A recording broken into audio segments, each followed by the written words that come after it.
Congress party जिंदाबाद। इंदिरा गांधी जब तक सूरज चांद रहेगा इंदिरा तेरा नाम रहेगा। जब तक सूरज चांद रहेगा इंदिरा तेरा नाम रहेगा। इंदिरा गांधी अमर है। देश की सेवा कौन करेगा कौन करेगा? हम करेगा हम करेगा। देश की रक्षा कौन करेगा कौन करेगा? हम करेगा हम करेगा। इंदिरा गांधी अमर है। जब तक सूरज चांद रहेगा अमर है। इंदिरा गांधी।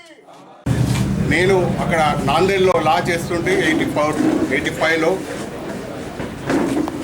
అక్కడ బ్లాక్ రిబ్బన్ చేసి నాందేడ్ లా కాలేజీలో నేను ముందుండి చేస్తే హైదరాబాద్ స్టూడెంట్స్ అంతా వచ్చి ఒక 1000 మందికి తక్కువ కాకుండా నాందేడ్ పట్టణం అంతా మేము దృశ్యం తీసి ఆ మరుసటి రోజే ఇక్కడికి వచ్చినప్పుడు ఆనాడు హిందూ పేపర్లో మరి అప్పటికే ప్రజా హృదయాల్లో వెలిగేటువంటి మన అన్న జీవనన్న 35 సంవత్సరాల క్రితం హిందూ పేపర్లో మరి కాంగ్రెస్లో చేరుతున్నటువంటి విషయం తెలిసి చాలా సంబరపడి ఒక 4 రోజుల నుండి మరి సర్దార్ స్మారక వైశ్య భవనంలో ఇందిరాగాంధీ సంతాప సభలో ఆనాటి కార్యక్రమంలో మాజీ మంత్రులు రత్నాకరరావు గారు కూడా సంతాప సభకు అభివృద్ధి కార్యక్రమాలు విద్య అయితేనేమి వైద్య అయితేనేమి గ్రామ పంచాయతీలో గ్రామాన రోడ్ల సౌకర్యాలు అయితేనేమి విద్యుత్ శక్తి అయితేనేమి అనేక దాదాపు ఒక భగవద్గీతలో ఒక బుక్ను మనం రాసేటువంటి అనేకమైన మరి అచీవ్మెంట్స్ చేసిన విషయం మనందరికీ తెలుసు.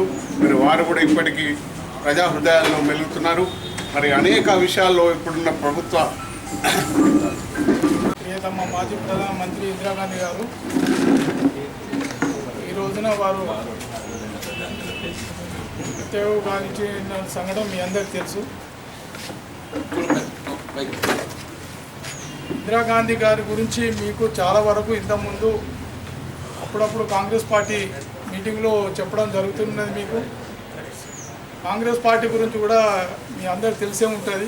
ఇప్పుడు ఈ సమయం వేరు కాబట్టి ప్రతి ఒక్క కాంగ్రెస్ పార్టీ కార్యకర్త జాగ్రత్తగా ఉండాలి.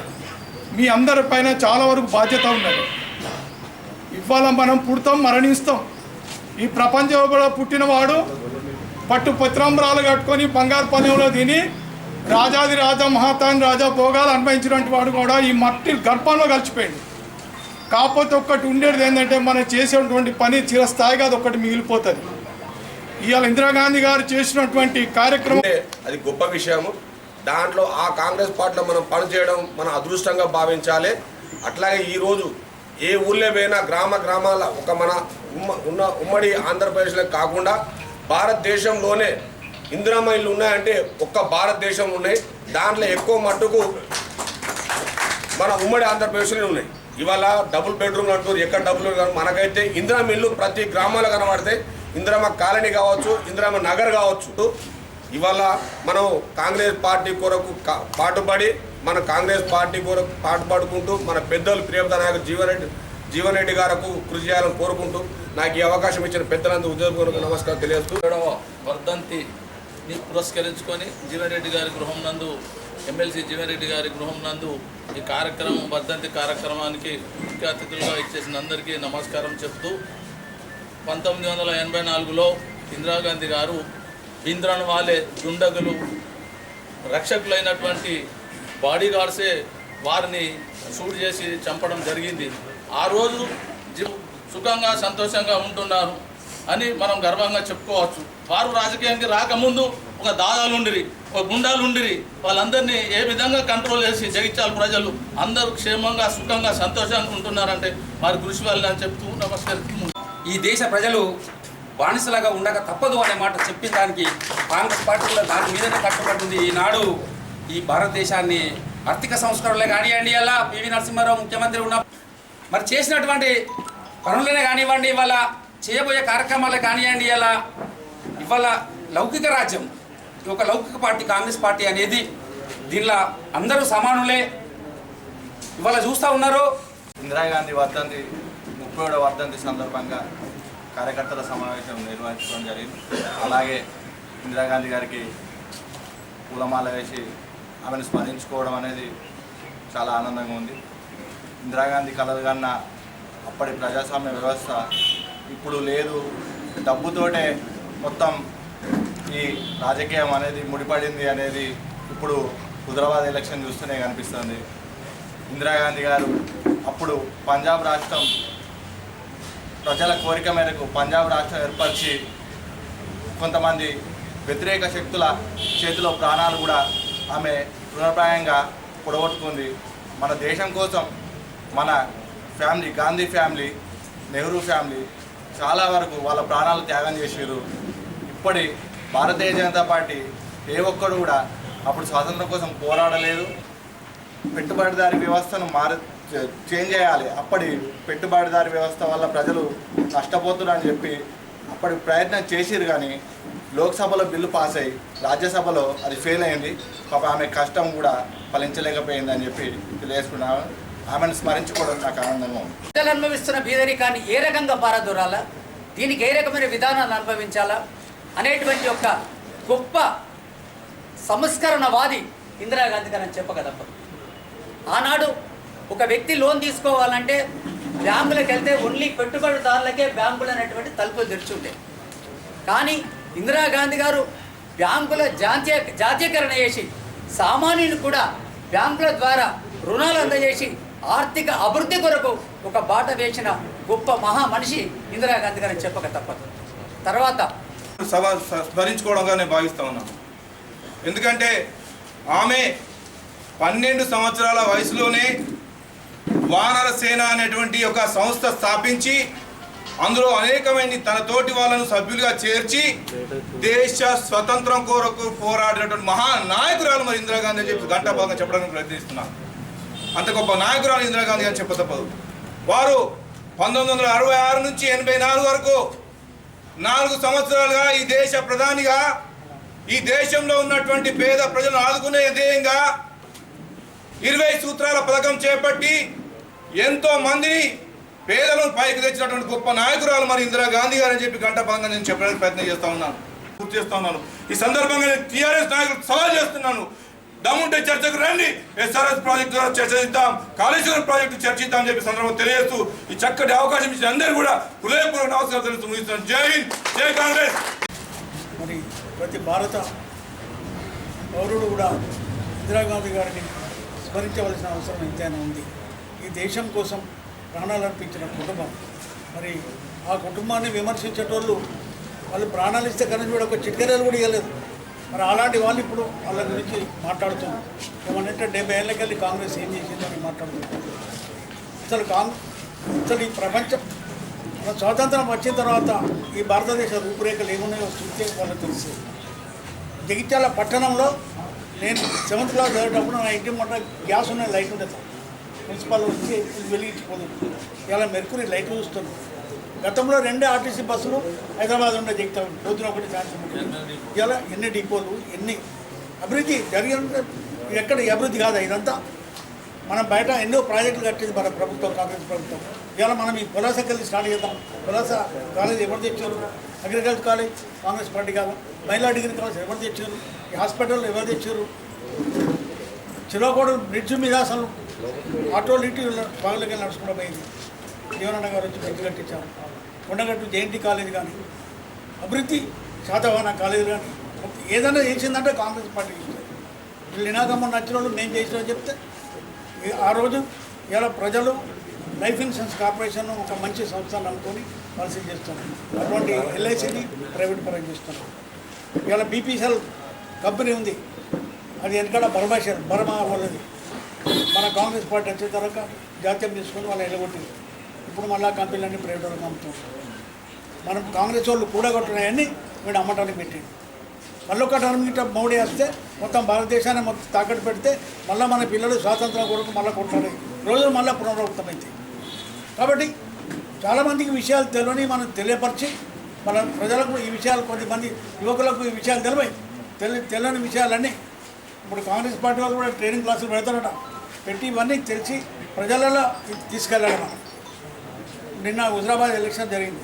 మనం బాగా కాంగ్రెస్ వాళ్ళు దోసుకున్నారని చెప్తాం. నేను ఎవరు ఖర్చు పెట్టాడు? వాడు పెట్టిండా, వీడు పెట్టిండా? బీజేపీ వాడు ఎంత ఖర్చు పెట్టాడు, టీఆర్ఎస్ వాడు ఎంత ఖర్చు పెట్టాడు? మన పైసలు లేక మనం చేతులు పుచ్చుకొని దండ పెట్టుకోవడం. వాళ్ళు మనల్ని అవినీతి పనులు అంటారు. చేసే అవినీతి అంతా వాళ్ళు. నిన్న కూడా ఎమ్మెల్యే గారు ఎక్కడో బీర్పుల్లో చెప్తున్నాం, మొత్తం అగ్రగామి ఉందట. మరి 6,000కి ఎందుకు కొట్టుకున్నాడు ఆయనకే కానీ. తెలంగాణ ప్రభుత్వం అగ్రగామి ఉందట అభివృద్ధి లోపల. మరి ఎందుకు 6,000 కొట్టుకున్నాడు దానికి సమాధానం చెప్పాలి ఆయన. వాళ్ళు కూడా ప్రపంచంలో భారతదేశం అగ్రగామి నడుతుందట. ఉన్నాయని నమ్ముకుంటే అగ్రగామి నడుతుందని చెప్తారు. మరి వాళ్ళు ఎందుకు కొన్నారు ఓట్లు? ప్రజలు అన్నీ గమనిస్తున్నారు. మరి ఇది ఉప ఎన్నిక కాబట్టి దీంతో వచ్చలేదు పోయలేదు, ఎందుకు వీళ్ళతో పంచాయతీ అని చూస్తున్నారు. తప్పక రేపు జనరల్ ఎన్నికల్లో 2 పార్టీలకు గుణపడ చెప్తారు. కాంగ్రెస్ పార్టీ మళ్ళీ ప్రాంత అభివృద్ధి కొరకు మనం అందరం ఏకతాటి మీద ఉండి తంపికి బయాడుతోటి ఇవ్వాలని గెలిపించుకుందాం. ఇందిరాగాంధీ వర్ధంతి సందర్భంగా ఈరోజు ఇక్కడ ఏర్పాటు చేసిన కార్యక్రమం ముఖ్య అతిథిగా విచ్చేసిన జీవనన్న గారికి మరియు కాంగ్రెస్ కార్యకర్తలందరికీ కూడా ఉద్దేశపూర్వకంగా నమస్కారాలు తెలియజేసుకుంటూ, ఇందిరాగాంధీ అనగానే మనకి ఇక్కడ ఎక్కడికి పోయినా కానీ ఇందిరమ్మ రాజ్యం అంటేనే ఇందిరాగాంధీ ఎలా పరిపాలించిందో ప్రతి ఒక్కరికి అర్థమవుతుంది. మొన్న హుజరాబాద్ వెళ్ళినప్పుడు మేము చాలామంది ఏంటంటే ఇక్కడ మీకు పెన్షన్ వస్తుందా, ఇండ్లు వస్తున్నాయా అని అడిగితే లేదమ్మా ఇందిరమ్మ ఇల్లు తప్ప ఇప్పటికీ ఒక ఇల్లు రాలేదు, ఏది రాలేదు, మళ్ళీ ఇందిరమ్మ రాజ్యం రావాలి అంటే కాంగ్రెస్ పార్టీకి ఓటేయాలని వాళ్ళు చెప్పడం అంటే నిజంగా సంతోషంగా ఉంది. అదేవిధంగా ఏదైనా పథకాలు తీసుకొస్తే సంస్కరణలు పథకాలు తీసుకొచ్చినా కానీ ఇందిరాగాంధీ గారు ప్రతి ఒక్క అట్టడుగు వర్గాల వారికి అందేలా ఆ పథకాన్ని ప్రవేశపెట్టడం జరిగింది. కానీ ఇప్పటికీ చూసుకుంటే ఆ ఉన్నత వర్గాలకు వాళ్ళు వచ్చే విధంగానే ప్రవేశపెట్టడం జరుగుతుంది. అంటే ప్రతి ఒక్క గరీబీ హటావు అంటే ప్రతి ఒక్కరికి కూడా కూడుగుడ్డ మకాన్ రావాలి అనే ఉద్దేశంతో కూడుగుడ్డ మకాన్ తీసుకురావడం జరిగింది. అంటే ప్రతి నిరుపేద కూడా అందరికీ 5,000 నోట్లకు పోవాలనే ఉద్దేశంతో ఇందిరమ్మ ఎన్నో పథకాలను తీసుకురావడం జరిగింది. అదేవిధంగా ఎన్నో సంస్కరణలు తీసుకురావడం జరిగింది. ఇప్పటికీ కూడా ప్రతి ఒక్కరూ కాంగ్రెస్ పార్టీ అంటేనే ఇందిరాగాంధీ అంటే కాంగ్రెస్ పార్టీ అనే విధంగా చూసుకుంటున్నాము. నిజంగా ఎక్కడికి వెళ్ళినా ఇందిరమ్మ రాజ్యం అంటే ఇప్పుడు ఎక్కడికి వెళ్ళినా ఇందిరమ్మ రాజ్యం అనేది తప్పకుండా వాళ్ళు ఇప్పటి ఉన్న ఓల్డ్ ఏజ్ వాళ్ళైతే తప్పకుండా అంటున్నారు. ఎందుకంటే ఇప్పుడు చూస్తుంటే మన తెలంగాణలో ఇప్పటి రాజ్యం ప్రతి ఒక్కరికి తెలుసు కాబట్టి మళ్ళీ ఇందిరమ్మ రాజ్యం రావాలి అనేది చెప్పడం జరుగుతుంది. అదేవిధంగా ఇందిరమ్మ చేసిన సేవలను మనం కూడా స్మరించుకోవాలని, అదేవిధంగా మొన్న హుజరాబాద్ వెళ్ళిన 2 ఇన్సిడెంట్లు జరిగాయి. ఏంటంటే అక్కడికి వెళ్ళినప్పుడు మీటింగ్లో ఎవరో పక్కకు వాళ్ళు ఎవరో మాకు తెలియదు, మేమెవరో వాళ్ళకి తెలియదు. వాళ్ళు ఏమంటే ఇలా జీవనన్న అట్లా వెళ్తున్నారు, జీవనన్నారా చాలా మంచివాడంట, ఇలా అది ఎవరితో ప్రతి ఒక్కరికి ఇంటికి వెళ్తారంట, ప్రతి ఒక్కరితో మాట్లాడతారంట, ప్రతి ఒక్కరి సమస్యలు తెచ్చుకుంటారట అని చెప్తే మనకు ఎంత గర్వకారంగా ఉందో. మన ముందున్న వ్యక్తి ఇట్లా పొగుడుతూ ఉంటే మాకు ఎంత గర్వంగా ఉంటుందో. ఆయన బాటలో నడిచి అదేవిధంగా ఇందిరమ్మ బాటలో నడిచి కాంగ్రెస్ పార్టీకి మంచి పేరు తీసుకురావాలని ప్రతి ఒక్కరిని కోరుకుంటూ జై కాంగ్రెస్, జై జై కాంగ్రెస్. మిత్రులు మాట్లాడుతుంటే నాకు చాలా సంతోషంగా గర్వంగా ఉంటుంది. మాట్లాడిన వక్తలు ఒక్కొక్కరు కూడా వారి భావాలు వ్యక్తం చేయటం, ఇందిరాగాంధీ గారి యొక్క జీవితాన్ని వివరించడం లోపల, కాంగ్రెస్ పార్టీ యొక్క ఆలోచన విధానాన్ని వివరించడం లోపల ఏదైతే మీ భావనలు వ్యక్తం చేసిందో ముందందరూ నేను హృదయపూర్వకంగా అభినందిస్తాను.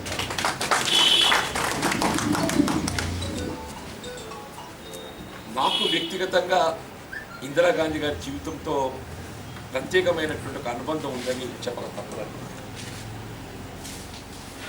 నా ప్రజా జీవితం వాస్తవంగా కాంగ్రెస్ పార్టీకి భిన్న ఆలోచనతో నేను ప్రజా జీవితం ఆరంభించలేదు. ఎప్పుడైతే ఇవాళ ఇందిరాగాంధీ గారు ఈ దేశ ఐక్యత సమగ్రత కాపాడటంలో అవసరం వస్తే తన ప్రాణాన్ని కూడా త్యాగం చేయడం జరుగుతుందని చెప్పని వారు మాట్లాడటం, వారి చివరికి వారి భద్రతా సిబ్బంది చేతిలో అస్సులు బాయటం గమనించిన తర్వాత నిజంగా కూడా చలించిపోయినట్టు. వీళ్ళ ప్రజా జీవితంలో రాజకీయ నాయకులు మరి భావాలు వ్యక్తం చేయటం కేవలం అది వ్యక్తీకరణ మాత్రమే పరిమితమై మాట్లాడతారు.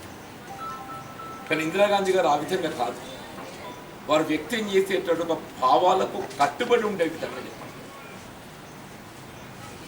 ఏ లౌకిక వాదానికి కట్టుబడి ఉన్నటువంటి ఒక కాంగ్రెస్ పార్టీ ఆలోచన విధానానికి అనుగుణంగా మరి ఇలా ప్రధానమంత్రిగా బాధ్యతలు చేపట్టబడడం జరిగిందో ఆ లౌకిక వాదానికి కట్టుబడి ఉండే విధంగా ఇలా కేంద్ర నిఘా విభాగం ఏ ఖలిస్తాన్ ఉగ్రవాదులను మట్టు పెట్టడంలో వీళ్ళ స్వర్ణ దేవాలయంలోకి ప్రవేశించినటువంటి ఒక పరిస్థితులను ఆమెకు ఆనాడు ఖలిస్తాన్ ఉగ్రవాదుల చేతిలో ప్రాణాన్ని ముట్టుకుంటున్నది. ఆమె భద్రతా సిబ్బందిలో ఒక వర్గానికి చెందినటువంటి వారిని తొలగించాలని చెప్పి సూచన చేశారు. కానీ ఆమె ఏదైతుందో వీళ్ళు నేను ఒక భారత ప్రధానిగా ఒక లౌకిక వాదాన్ని కట్టుబడి ఉన్నటువంటి ఒక నాయకురాలిగా ఒక కులం వారినో మతం వారినో నేను అనుమానాస్పద దృష్టితో చూసినట్టయితే నేను ప్రధానిగా బాధ్యత నిర్వహించడానికి అర్హురాలి కాదు అనే భావనతోని భద్రతా సిబ్బందిలో వాళ్ళు కొనసాగితే జరిగిందని చెప్పండి. భద్రతా విభాగం ఆమె ముందస్తులో సూచన చేసింది, వారితో ముప్పు వాటిల్లే అవకాశం ఉందని చెప్పారు.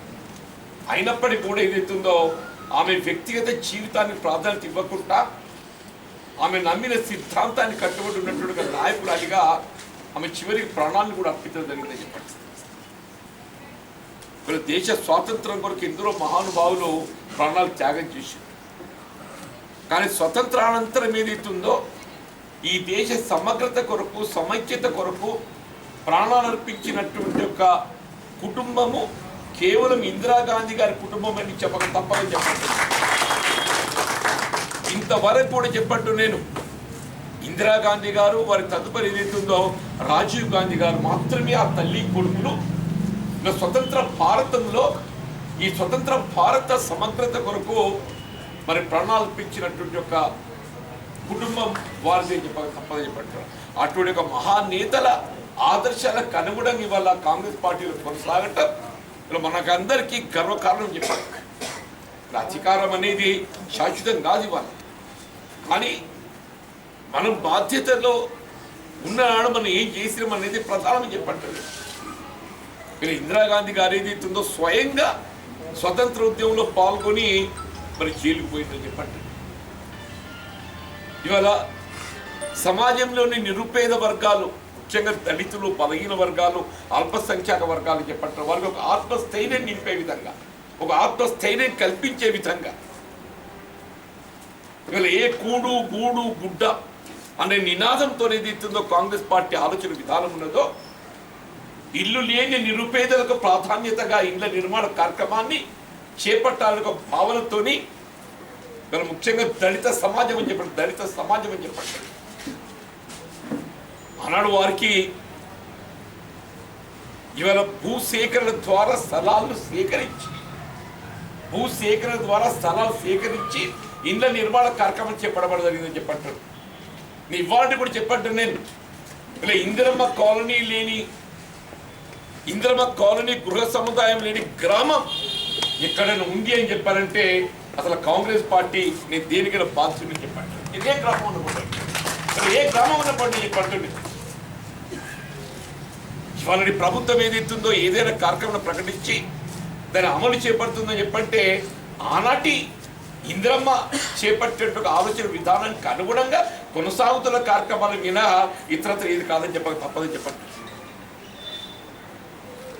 నిరుపేద వర్గాలకు ఏదైతుందో వీళ్ళ భూములపై హక్కు కలిగించాలి, వారికి ఏదైతుందో ఆత్మాభిమానం అనే ఒక భావనతో ఏదైతుందో వీళ్ళ ప్రభుత్వ భూములు యావత్తు అని చెప్పంటున్నాను నేను నిరుపేద వర్గాలైన దళితులు బలహీన వర్గాలకు ఉచితంగా పంపిణీ కార్యక్రమాన్ని చేపట్టినటువంటి యొక్క ఘనత వీళ్ళ కాంగ్రెస్ పార్టీదని చెప్పండి. ఏ గ్రామంలో చెప్పండి దానితోనే ఏదైతుందో ఇవాళ ఎకరమా అరెకరమా ఏదో కొంత ఏదైతుందో సాగుపై ఆధారపడి జీవనం కొనసాగిస్తుందని చెప్పంటే అది ఇందిరాగాంధీ గారి యొక్క ఆలోచన విధానం అని చెప్పని చెప్పక తప్పని చెప్పండి.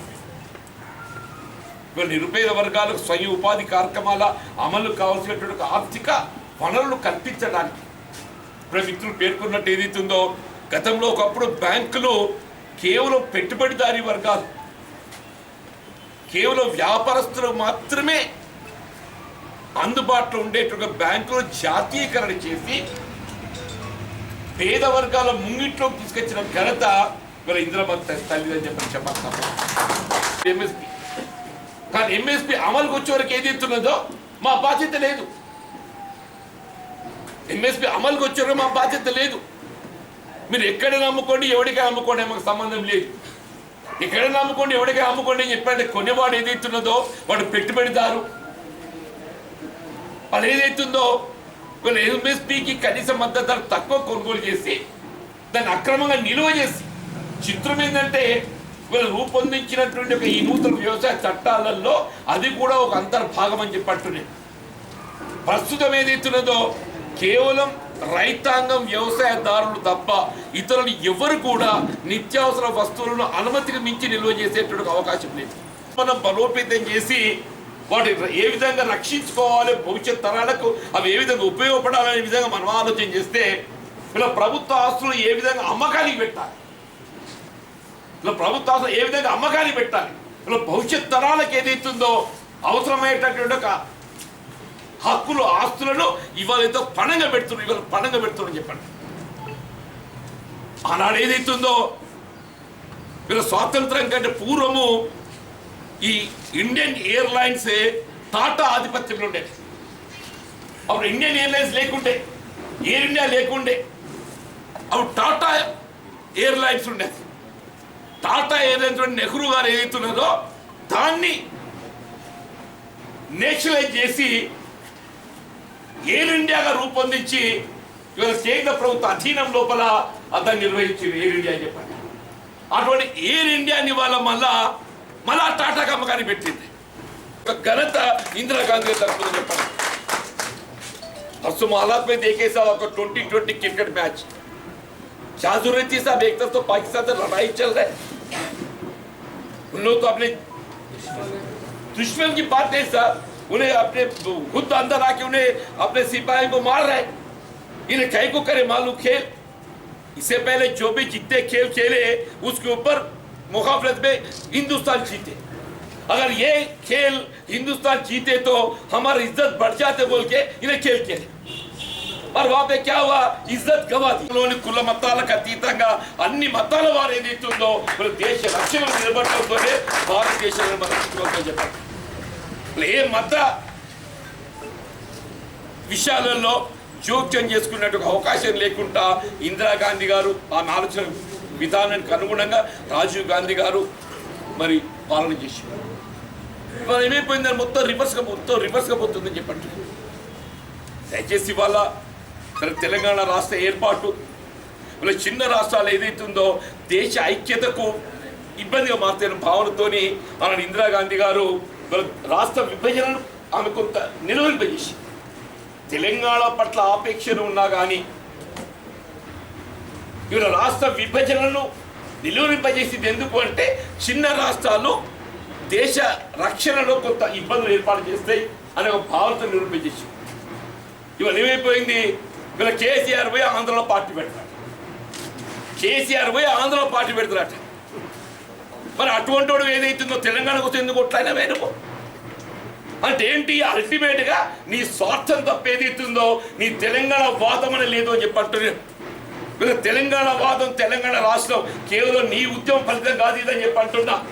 వీళ్ళ యావత్ తెలంగాణ సమాజం వీళ్ళ కుల మతాలకు అతీతంగా విద్యార్థి లోకం, నిరుద్యోగ యువత ఆత్మత్యాగాలు బలిదానాలతో ఏదైతుందో సాధించుకున్న తెలంగాణ ఒక్కరు గొప్పగా చెప్పంటున్నాను.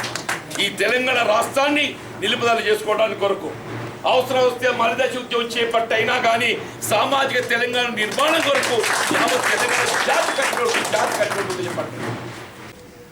వీళ్ళు పెట్టుబడిదారులకు నేను ఎర్ర తివాచి పరుస్తా అని చెప్పి అంటుండే. పెట్టుబడిదారులు నేను చూసుకుని ఫ్రాన్స్ ఎక్కడ పోయి నేను పెట్టుబడి ఎర్ర తివాచి పరుస్తా సంతోష పరువు నాయన. మనకేమొస్తుంది నాయన? ఆ ఎర్ర తివాచి పరిచయమైన లాభాలు ఆర్జించి పెట్టు, కానీ అందులో పని చేసే కొలువులు మాత్రమే ఏదైతుందో తెలంగాణకి ఇప్పి దాంట్లో పని చేసే కొలువులు తెలంగాణకి ఇప్పి అని చెప్పంటాడు. ఆ కొలువులు వానికే, ఆ పెట్టుబడులు వానికే, ఆ లాభాలు వానికే. ఏమైనా వాటా ఉంటే నీకు ఉంటుండదు మాకు తెలియదు ఆ సంగతి. ఇందుకైనా తెలంగాణ సాధించుకుందని చెప్పండి. దయచేసి ఏదైతుందో ఇవాళ ఏ దేశ సమైక్యత సమగ్రతతో పాటుగా వీళ్ళ భారతదేశ ఐక్యత అనంటే వీళ్ళ దేశంలో ఉన్నటువంటి యొక్క అన్ని వర్గాలు వీళ్ళ ఏ విధంగా మన జగిత్యాల మనం ఇవాళ కుల మతాలకు అతీతంగా అందరము ఒక ఐక్యంగా ఒక కుటుంబంలో కలిగి ఉంటాం. ఇక్కడ కలిసి ఉంటాం చెప్పండి. మన హిందూ, ముస్లిం, సిక్, ఇసాయి అది ఏ వర్గం అని కానీ చెప్పండి. మన దళితులే కానీ బలహీన వర్గాలు కానీ ఏ వర్గమే కానీ మనకు కుటుంబంగా కలిసి ఉంటాం చెప్పండి. నాకు నిజంగా ఇవాళ ఈ స్థాయి నాయకుడిగా నేను నిలదొక్కోగలిగానని చెప్పంటే మీ అందరి అండదండలతోనే కొన్ని స్థాయిగా వాళ్ళ వాస్తవంగా నా ప్రజా జీవితం అయితే అందరికీ తెలిసే. నేను 81 సమితి అధ్యక్షులు గెలిచి తదుపరి నేను ఒక్కనే కాంగ్రెస్లో కలవలేదు. 14 పంచాయతీ సమితి అధ్యక్షులల్లా 13 కాంగ్రెస్ కలిసి నేను ఒక్కనే ఇండిపెండెంట్, ఒక్కనే నేను ఇండిపెండెంట్ స్వతంత్రుడిగా ఉన్న కాంగ్రెస్ వ్యతిరేకంగా. సరే తెలుగుదేశంలో కలిసిన ఎమ్మెల్యే గెలిచిన మంత్రి అయినా ఎన్టీ రామారావు గారితో విభేదించి బయటకు వచ్చి తదుపరి ఏదైతుందో ఎప్పుడైతే ఇందిరాగాంధీ గారి హత్యానంతరం నిజంగానే చెల్లించిపోయింది. వీళ్ళ కేవలం ఏదైతుందో ఒక రాజకీయ నాయకుడు అనంటే ఒక రాజకీయ నాయకుడు అంటే కేవలం భావాలు వ్యక్తం చేయడమే కాదు, ఆ వ్యక్తం చేయబడ్డ భావాలకు కట్టుబడి ఉండడం వీళ్ళ ప్రజా జీవితంలో ఒక నాయకుడు కావాల్సిన లక్షణాలు చెప్పండి. నేను ఎప్పుడు చెప్తుంటా, నేను ఏదైతే మాట్లాడుతుంటానో నేను దానికి కట్టుబడి ఉండగలిగినప్పుడు మాత్రమే ఆ భావాలు వ్యక్తం చేయాలి. నేను వ్యక్తం చేసే భావాలకు నేను కట్టుబడి లేనప్పుడు ఏదైతుందో నేను ఆ భావాలు వ్యక్తం చేసేటువంటి ఒక అర్హత నాకు లేదు అని చెప్పాను. వెంటనే it was 31 October 1984 evening flight తీసుకుని ఏదో ఢిల్లీ పోవడము, ఆమె అంతిమయాత్రలో పాల్గొనడము. ఇమీడియట్ నవంబర్ 1st వీక్ నేను కాంగ్రెస్లో సభ్యత్వం పొందని చెప్పాను. అప్పటికి నుండి ఇలా కాంగ్రెస్ పార్టీ యొక్క ఆలోచన విధానం నా జీవిత విధానంగా నేను మార్చుకున్నాను. కాంగ్రెస్ పార్టీ యొక్క ఆలోచన విధానం నా జీవన విధానంగా నేను మార్చుకున్నాను. ఎన్నికల్లో గెలవడం ఓటడం అనేది ప్రధానం కాదు. ఎన్నికల్లో ఇప్పుడే మిత్రుడు జగదీష్ చెప్పిండు, ఒక కాంగ్రెస్ అని అంటే ఏదైతుందో either you must serve the party or you must serve the people. అయితే నువ్వు ప్రజలకు సేవ చేయాలి, లేకపోతే పార్టీకి సేవ. నేను రెండింటిలో ఏదో ఒక లక్ష్యాన్ని కలిగి ఉండాలి. నువ్వు పార్టీకి ఉపయోగపడకుండా, ప్రజా సేవకు ఉపయోగపడకుండా నువ్వు పార్టీ ఇలా కొనసాగుతున్న పార్టీ అని అంటే అది నీ విధానం, పార్టీ విధానం కాదని అప్రోచ్ ఏదైతుందో నేను ఈ ప్రజా సేవకు నేను న్యాయం చేస్తున్నాను చెప్పి భావిస్తాను. పీపుల్ సర్వీస్ లోపల ఏదైతుందో నేను న్యాయం చేస్తున్నాను ఒక భావన. పార్టీ పరంగా ఏదైతుందో నేను ఆశించిన మీరు చేయగలుగుతున్నాను అన్నట్టు తృప్తి నాకు లేదు. నేను పార్టీ కమిట్ అయి ఉంటాను. ఇంకా కూడా కాంగ్రెస్ పార్టీ బలోపేతం కొరకు నేను పని చేయవలసిన ఒక బాధ్యత నా మీద ఉంది. జగిత్యాల నియోజకవర్గంలో ఇది ఐక్యత చిక్కిన, కానీ ఈ ఐక్యత అనేది పార్టీ ఆర్గనైజేషన్ స్ట్రెంత్ కావాలి. పార్టీ ఆర్గనైజేషన్ స్ట్రెంత్ కావడానికి ఏదైతుందో అది గ్రామ స్థాయిలో కానివ్వండి, మండల స్థాయిలో కానివ్వండి, పట్టణంలో వార్డు స్థాయిలో కానివ్వండి, మన పార్టీ బలోపేతానికి ఏదైతుందో నేను మరికొంత సమయం కేటాయించాల్సినటువంటి ఒక బాధ్యత నా మీద ఉందని చెప్పంటున్నా. నేను అటు పీపుల్ ఓరియంటేషన్ అటుతో పాటు ఏదైతుందో తప్పకుండా పార్టీ బలోపేత కొరకు మరికొంత సమయాన్ని నేను అధికంగా కేటాయింపు చేసి నేను పాటుపడతా అని చెప్పంటున్నా. దయచేసి ఇవాళ ఈ సందర్భంగా అందరం కలుసుకొని ఇవాళ ఇంత మంచి ఆలోచన దిగల తృప్తి గల సమావేశంగా నేను భావిస్తాను చెప్పంటున్నాను.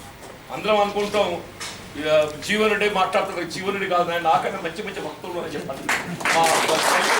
ఈ విధంగా ఏదైతుందో వీళ్ళ భూస్వామిక చట్టాన్ని ప్రవేశపెట్టిన ఘనత ఇందిరాగాంధీ అని చెప్పండి. వేరెవరితో చెప్పించుకోవడం కాదు. ఆమె ఏదైతుందో ఆమె ఆలోచన విధానం అమల్లో ఏదైతుందో చూపెట్టి ఆ గొప్పతనం ఏదైతుందో వీళ్ళ ఇందిరాగాంధీ గారికి దక్కుతుంది, అది కేవలం కాంగ్రెస్ పార్టీకి మాత్రమే దక్కుతుందని చెప్పని నేను మనవి చేస్తూ మరి అందరం కూడా ఇవాళ ఇందిరాగాంధీ గారి విగ్రహానికి పూలమాలను సమర్పించి మరి నివాళులు అర్పించే కార్యక్రమాన్ని చేపట్టి మా పాత్రికేయ సోదరులు కూడా శ్రమ అనుకోకుండా